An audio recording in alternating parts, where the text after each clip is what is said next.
गणनाथ सरस्वती रवि शुक्र बृहस्पति पंचैतानि स्मरे नित्यं वेदवाणी प्रवर्तते गजानन महाराज की जय मंगलमूर्ती आपल्या ह्या पंचमी महोत्सवाचा प्रतिवर्षाप्रमाणे याही वर्षी हा प्रथम दिवस पहिला दिवस आहे आपल्या ह्या कार्यक्रमाचा आणि त्या प्रथम दिवसाच्या निमित्ताने आपल्या वंश परंपरेने आलेल्या परंपरेनुसार 5 दिवसाचा असणारा आपला हा हृदयस्पर्शी सर्वांग सुंदर समस्त ग्रामस्थांचा हा अतिशय श्रद्धेचा असणारा हा कार्यक्रम आणि ह्या 5 दिवसाच्या ह्या सोहळ्यामध्ये आज पहिल्याच दिवशी हा कार्यक्रम निर्विघ्नपणे पार पाडण्याकरता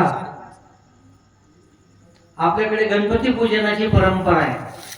हा कार्यक्रम निर्विघ्नपणे पार पडावा, कोणत्या प्रकारची अडचण आपल्या या 5 दिवसात येऊ नये, कोणत्या प्रकारचा अनिष्ट येऊ नये, कोणत्या प्रकारचं संकट येऊ नये. ते वारे वावधानापासून युद्धापासून का अजून कोणते कोणते संकट असतील अशा प्रकारे घराघरात कुठे कोणते येणारे जे संकट असतील ना, कोणतंच विघ्न आपल्याला येऊ नये आणि त्या असणारी आपल्या ठिकाणी असणाऱ्या बाधा दूर होण्याकरता आज गणपती महाराज गजानन महाराज आज आपल्याला कृपा आशीर्वाद देण्याकरता या ठिकाणी येत असतात. त्याप्रमाणे आज महाराज गणपती बाप्पा या ठिकाणी आलेले आहेत. त्यांच्या कृपा आशीर्वादाने मला पूर्ण विश्वास आहे, तुम्हा आम्हाला सर्वांना खात्री आहे. गणपती महाराजांनी एकदा का आपल्याला आशीर्वाद दिला की आपला पंचमी उत्सव अगदी मोठ्या उत्साहाने सर्वांग सुंदर अशा प्रकारचा पार पाडणार आहे. आणि म्हणून गणपती शब्दाचा अर्थच असा आहे, अनेक गणाचा अधिपती. भूतगण, प्रेतगण, पिशाचगण, डाकिनी, शाकिनी अशा काही जे असतात ना गण, त्या सर्व गणाचा अधिपती हा गणपती आहे. आणि असा गजानन गणपती. गणपतीचं वर्णन करताना अनेक ठिकाणी अनेक प्रकारे वर्णन गणपती महाराजांचे आलेले आहे. भरपूर अशा प्रमाणामध्ये गणपतीचे वर्णन आलेले आहे. अशा प्रकारे आरत्यामध्ये सुंदर वर्णन केलेले गणपती महाराजांचं. हा गणपती महाराज म्हणजे कसा आहे, सुख करता दुःख हरता वार्ता विघ्नाची. सर्व जगाला सुख देणारा, सुख करता, दुःखाचं हरण करणारा, दुःख हरता, वार्ता विघ्नाची, कोणत्याही विघ्नाची वार्ताच आपल्यावर कधी न येऊ देणारा असा गणपती. नुरवे पूर्वे प्रेम कृपा जयाची. जगातलं असणारा अशा प्रकारे सगळं प्रेम जे आहे ते प्राप्त करून द्यावा असा हा सिद्धिविनायक गजानन गणपती. अशा प्रकारे त्या गणपतीचं वर्णन करताना पुष्कळ अशा प्रकारच्या आरतीतच फार की समर्थ रामदास स्वामींची आरती आहे. प्रथम चरण काय वर्णन केलंय, पहिल्या चरणात काय सांगितलंय की असा सिद्धिविनायक.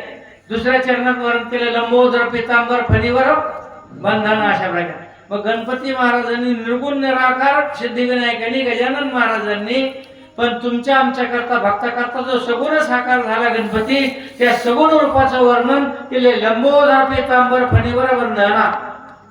काय लंबोदर पितांबर, लांब पोट असणारा असा, पितांबर धारण करणारा, अंबर धारण करणारा असा भगवंत परमात्मा. लंबोदर पितांबर फणीवर वंदना. सरळ सुंड वक्रतुंड त्रिनयना, 3 नयन असणारा, सरळ सोंड असणारा असा हा भगवंत परमात्मा, वक्रतुंड असणारा भगवंत परमात्मा.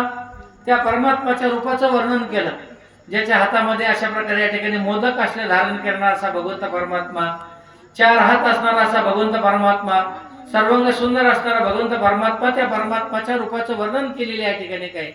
आणि असा हा सिद्धिविनायक गजानन गणपतीचं वर्णन करीत असताना ज्याचे सुपासारखे सुंदर असणारे अशा प्रकारचे कान एका ठिकाणी वर्णन केलेले आहे.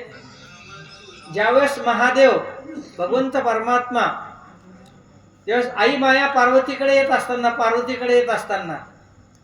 पार्वती स्नानाला जाते. स्नानाला जात असताना त्यांनी ह्या गजानन गणपतीला त्या ठिकाणी द्वारपाल म्हणून तिथं उभं केलं होतं. आणि द्वारपाल म्हणून संक्षिप्त रूपाने सांगतो.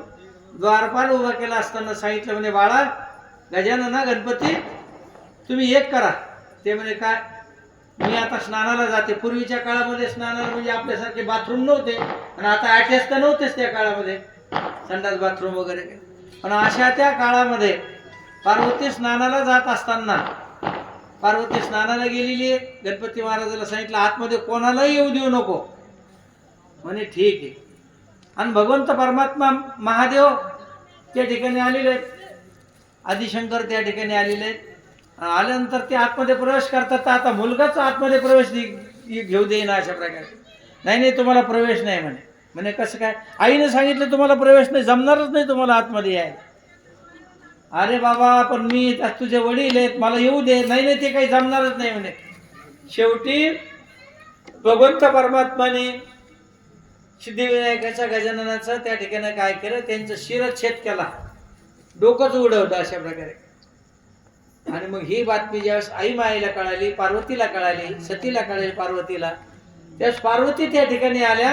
आणि पार्वती माता त्या ठिकाणी म्हणतात, माझ्या मुलाचा तुम्ही शिरच्छेद केला, माझ्या मुलाला तुम्ही मारलं. म्हणून क्रोध येतो त्यांना, भयंकर क्रोध येतो. आणि त्या क्रोधातून आता काय करावं म्हणून भगवंत परमात्माला आजोर प्रकारे विनंती केल्या जाते. परमात्मा सिद्धिविनायकाला पुनर्जीवित करतात. आणि पुनर्जीवित करताना भगवंत परमात्मा सांगतात, आता इथून जवळ कोणी अशा प्रकारे एखादं तुम्ही असं करा, एखादं प्राणी जर जात असेल ना त्याचं शिर घेऊन या. हत्ती जात असताना त्या हत्तीचा अशा प्रकारे त्या ठिकाणी शिरच्छेद करून ते शिर घेऊन आले. आणि ते शिर गजाननाच्या शिराला लावलं गेलं, म्हणून ते गज आनंद या रूपाने गजाननाचं अशा प्रकारे नामधारण झाले गेलेलं आहे. अशी असणारी सुंदर कथा गजानन महाराजांची तुमच्यापुढे संक्षिप्त रूपाने सांगण्याचा प्रयत्न केला. असणारे अशा प्रकारे सिद्धिविनायक गजाननाचे असणारे हे संपदनी 2 शब्दात हे पुष्प म्हणजे शब्दसुमनाने गणपती महाराजांचे अशा प्रकारचे संपदनी या ठिकाणी करून संपदनीला पूर्ण विराम देतो. एकदा सगळ्यांनी मोठ्याने गजर करा. गजानन महाराज की जय. मंगल मूर्ती